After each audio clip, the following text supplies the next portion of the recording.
Εδώ Λονδίνο. Ο τρελός είσαι, βρε, δεν είναι καλά. Βρε, ο σκοπός είναι να ακούσουμε εμείς Λονδίνο, όχι το Λονδίνο εμάς. Έλα, Παναγία.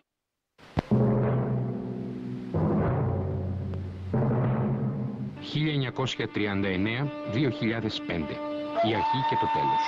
Η ελληνική υπηρεσία του BBC ανοίγει τα αρχεία της.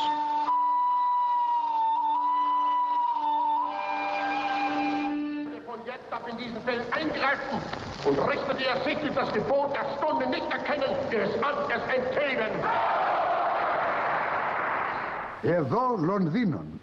Σκοπός μας τότε ήταν να δίνουμε αντικειμενικές ειδήσεις στην Ελλάδα, να ενημερώνουμε τους Έλληνες πάνω στην εξέλιξη του πολεμικού αγώνα των συμμάχων και να καταπολεμούμε τα ψεύδη της προπαγάνδας του Γκέμπελς. I have nothing to offer but blood, toil, tears and sweat. Έλληνες και Άγγλοι πολεμούσαν μαζί, ένα κοινό εχθρό. Εμείς στην ελληνική υπηρεσία ξαναβαπτιστήκαμε μέσα στις σκηνές θυσίες και η φωνή μας ήταν η φωνή και των δύο εθνών.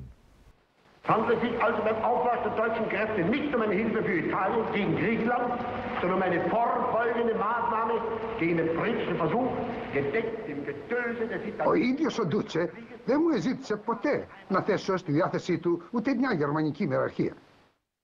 It's quite different from Brussels or Paris, where I'd stayed until a day or so before the Germans got in. There wasn't that feeling of electricity in the air which you found there. There wasn't any expected.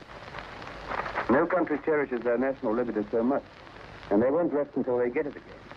They know they'll get it in the end. Εδώ ελεύθερη ακόμα Αθήνε. Προσοχή! Ο ραδιοφωνικός σταθμός Αθηνών ύστερα από λίγο δεν θα είναι ελληνικός. Θα είναι γερμανικός και θα μεταδίδει ψέματα.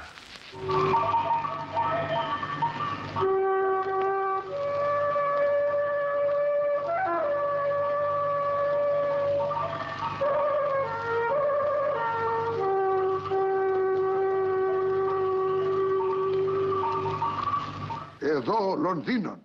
Με μεγάλη συγκίνηση παραλάβαμε το σήμα του Σταθμού Αθηνών από τον τότε πρεσβευτή της Ελλάδας, τον κύριο Σιμόπουλο. Θυμάμαι πολύ καλά την τελετή μέσα στο στούντιο, τελετή την οποία παρακολουθήσαμε πολλοί από εμάς με δάκρυα.